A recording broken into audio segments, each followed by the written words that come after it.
Now, the one everyone wants to talk about, the Jon Jones versus Dominick Reyes. Now, I'm going to go back. Let's first start with the scorecards. I know people were talking about, oh, why was some printed and some were written in? I guess the machine broke or something like that. Joe Solis, for some reason, 4 rounds to 1 for Jon Jones.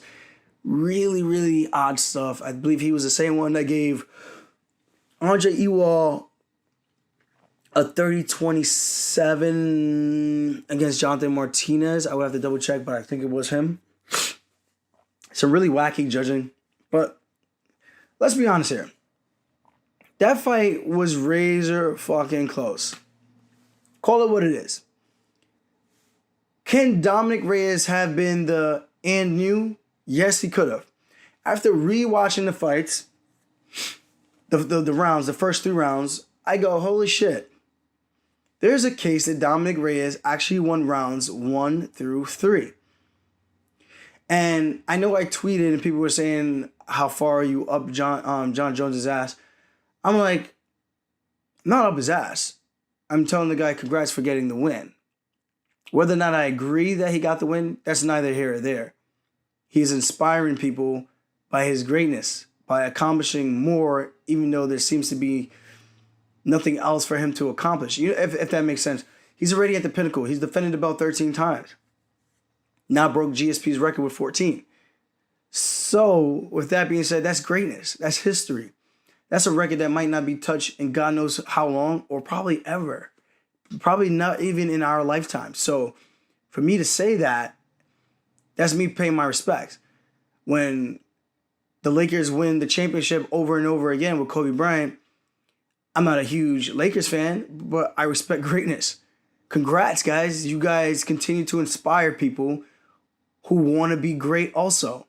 LeBron James, who want to be great also. Stephen Curry, who want to be great also. That's all that is. Some people are they get so fucking butthurt. I just don't understand people. Sometimes I just don't get it. It's like they can't get out of their own ways and that they're such fucking haters. It's insane to me. That it's really odd how people can be just straight up haters. Let's call it what it is. Just hating for no fucking reason. The guy makes a ton of money. He does what he does for a living. He got the nod. Don't be mad at him. Be mad at the fucking judges. As simple as that. Now, for me, on the other hand, like I said, back to what I was saying.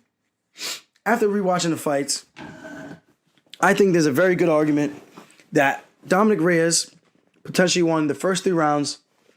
And you could also make an argument that he won the first 4 rounds. Now, I know Jon got the takedown in the 4th and the 5th briefly, and Reyes got up. And I know Jon Jones was saying that the takedowns were the difference. But in my personal opinion, I don't know if those takedowns really warranted much. The only thing that I can say, so there's a couple of ways to dissect this.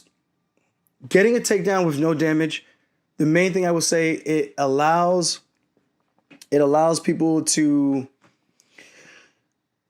opponent to now worry about the takedown, because if they constantly keep getting taken down, it throws off their rhythm, throws off their tempo. Now they can't just sit there and strike the way that they want to strike. They have to respect that the takedowns are coming. That is the whole point of going for takedowns. Mixed martial arts, mixing up the fight, not boxing martial arts or kickboxing martial art. And I think Jon did that really, really well in the 4th and the 5th. But like I said, you can also make the argument that Reyes won the 4th round because that's how close it was. In terms of the strikes landed, Reyes getting right back up. Both guys expending energy on going for the takedown, expending energy and getting up from the takedown. There's a lot to factor in. I can't call it. I'm not a judge. I can only go by the scoring system and what they tell us. And that's pretty much it. First 3 rounds, you could also make an argument that Jones won the 2nd round. At best, or at worst, that round is a draw. Because both guys landed super evenly in that fight. There's a point where Dominick Reyes, I think, is about the 4-minute mark. He blitzes Jon. And it looks like Jon is running away, trying to get out of danger. And Reyes feels like he might hurt Jon or think he has him. And he's trying to chase him and trying to tee him up. And then he finally gets him against the cage. And he's throwing punches. A lot of it missed. A lot of those strikes missed. Go back and watch it and tell me if I'm fucking crazy. Jon weaving, almost Ali style. And this is not ring ropes, because you can't lean back like you could do against ropes. This is a cage. So he's forward. He's got his stance still. And he's leaning forward, covering. Jon Jones got those big ass fingers and hands. And then he's leaning back. Reyes is trying to throw an uppercut. He comes up short. Jon's slipping. He's going around in circles. Come back. Pull. Does a head pull. Dominick Reyes misses. And I'm watching. I'm like, man, when I was drunk and watching it with people and we were all talking and not really fully focused on watching the fight in terms of scoring it, this looked a lot different. It looked like, man, Reyes dominated that round. He had a moment.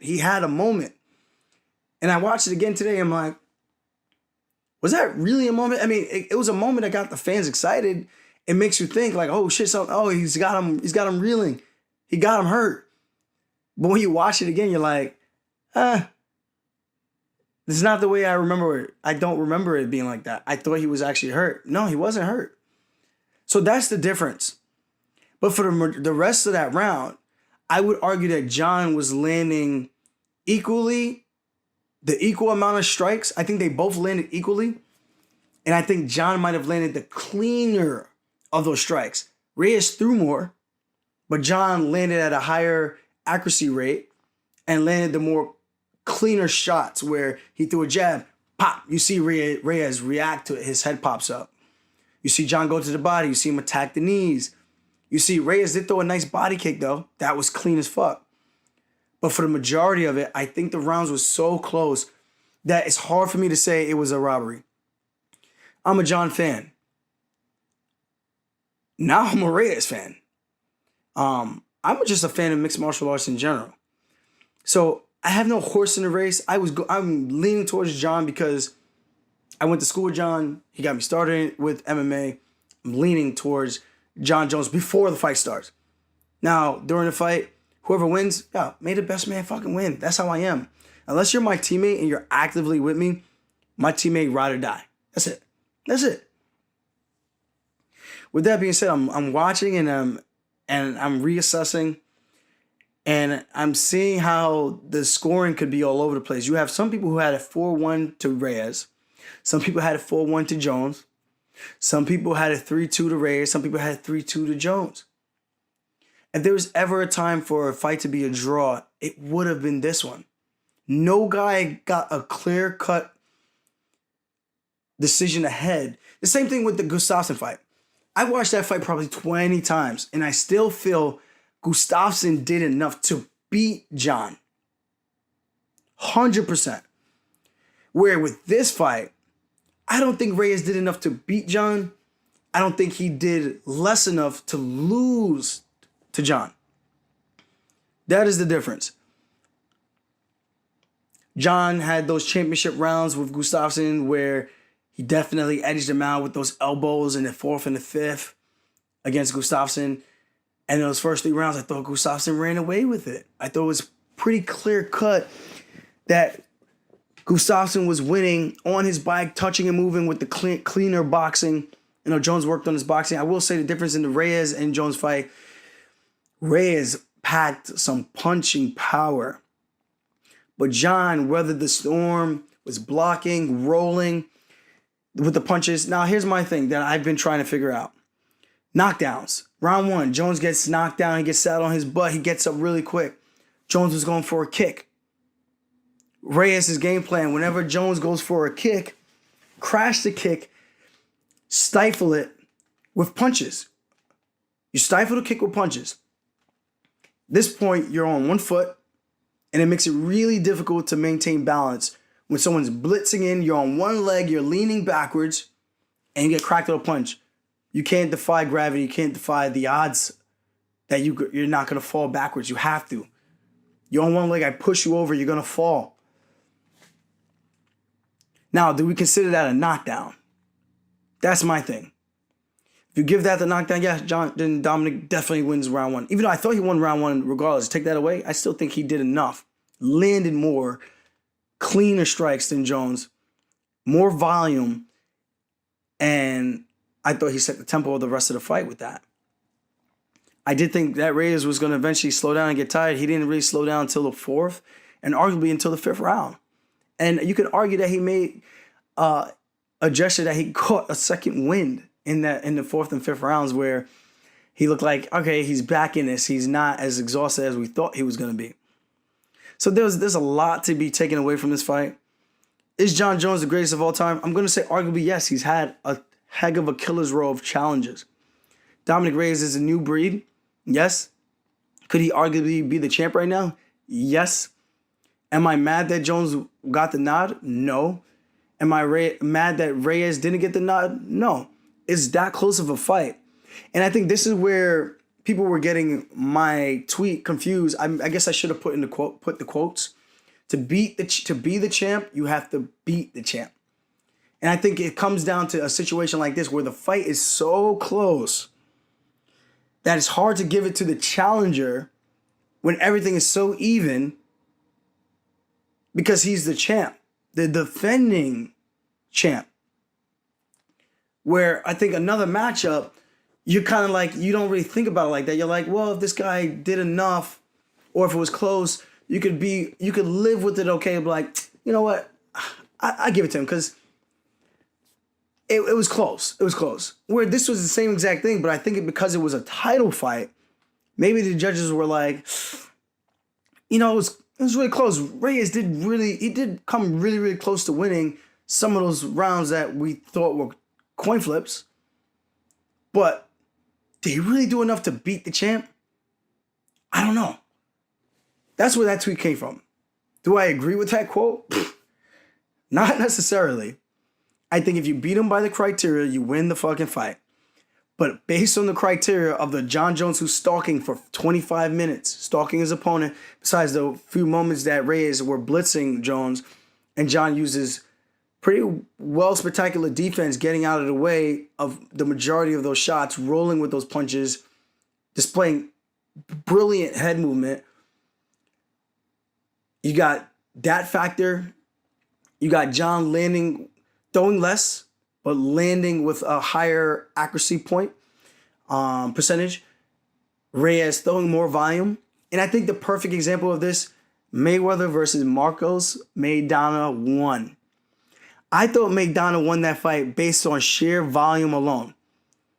He threw so much in that fight in comparison to Mayweather. It's like, well, how could Mayweather win where he threw half as many punches as Maidana and probably less than half as many punches as Marcos Maidana? Marcos Maidana threw about 400 something strikes where Mayweather, I think, threw like just under 200. And that doesn't mean he landed 200. He threw just under 200. But Mayweather won the fight. And it wasn't a split decision or anything like that.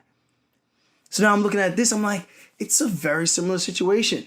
Jon Jones displaying beautiful defense. Yes, Dominick Reyes landed a lot of clean strikes. Yes, he did.